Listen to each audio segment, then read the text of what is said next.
राम राम।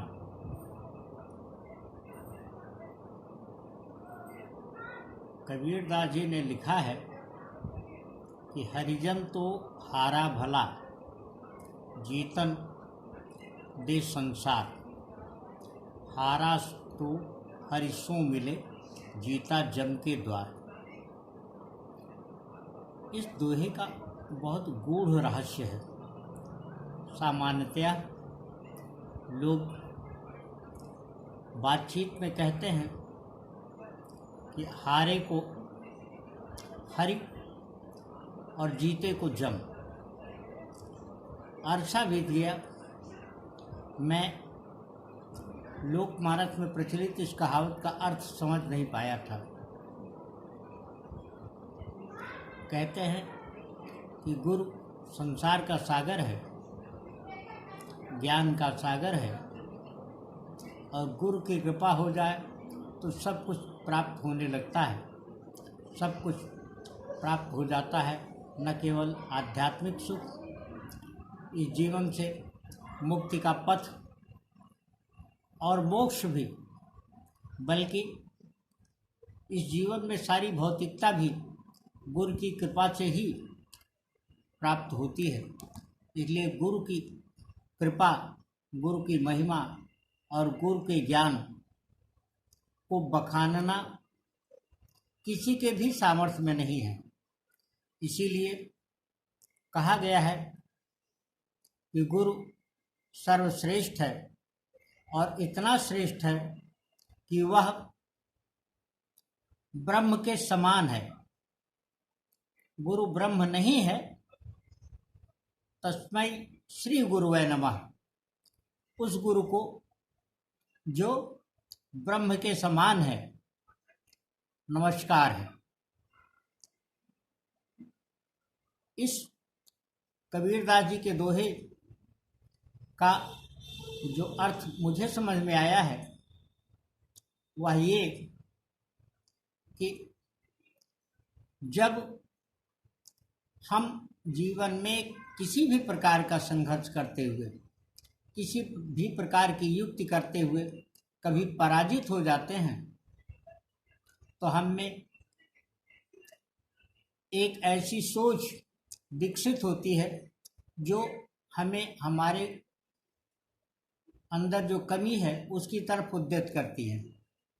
इसके विपरीत जीतने पर अहंकार का सा भाव आ जाता है, और बहुतायत लोग उस अहंकार के वशीभूत होकर के, उस अहंकार के दर्प में वह सब कुछ करने लगते हैं जो उनकी मृत्यु का कारण बनता है। इसलिए यह ध्यान में रखने की आवश्यकता है कि कभी इस प्रकार की कोई स्थिति अपने जीवन में ना आ पाए। इसके लिए आवश्यक है कि अहंकार से हमेशा बचें।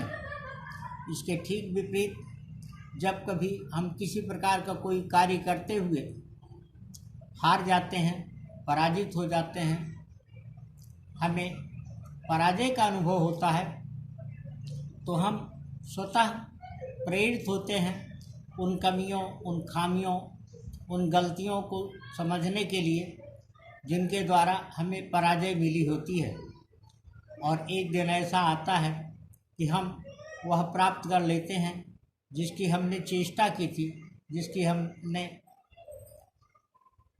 अभीप्सा अपने मन में जगाई थी, और जिसके लिए हमने सारे यत्न प्रयत्न किए थे। इसलिए यह ध्यान में रखे जाने की आवश्यकता है कि अहंकार से हम हमेशा दूर रहें। अहंकार या गुरूर मनुष्य को स्वयं तोड़ता है, उसको उसके लक्ष्य से दूर भटकाता है, और उसमें जो गर्व जगाता है वह आत्मबल को क्षीण करता है।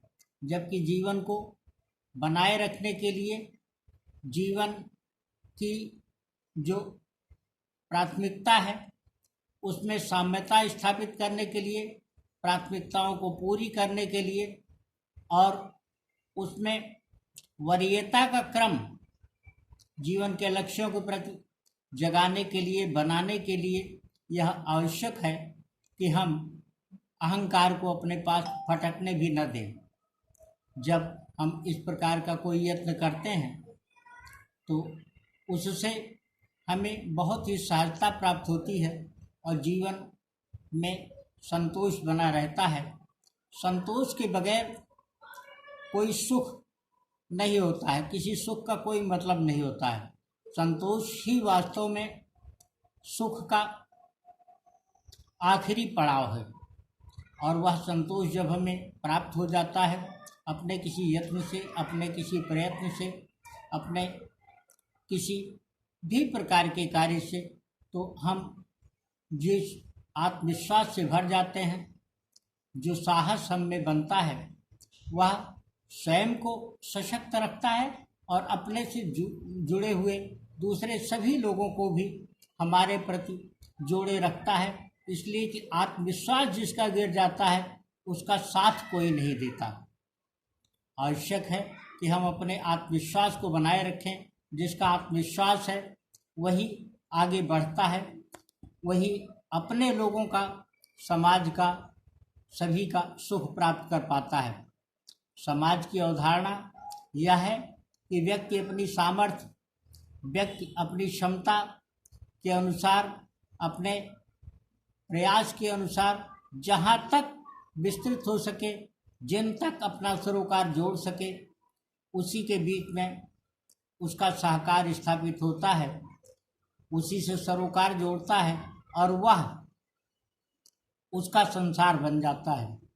संसार की व्याख्या यह नहीं है, संसार की परिभाषा यह नहीं है कि पूरी दुनिया या अखिल ब्रह्मांड संसार है। संसार सामाजिक अर्थों में वही है जो मनुष्य का अपना जीवन होता है, जो जीवन के सरोकार होते हैं, जहाँ तक उसके स्नेह प्रसरित हो पाते हैं। इसीलिए कहा गया है कि संबंध उतने ही बनाए रखने चाहिए जिनको मधुरता के साथ, जिनको संतोष के साथ, जिनको प्रेम के साथ जिया जा सके। अगर हम इस प्रकार की कोशिश और इस प्रकार की धारणा अपने में पाल लें तो हम जीवन के उद्देश्य को पूरा करने में सफल होंगे और यही जीवन का अभीष्ट भी होता है। राम राम।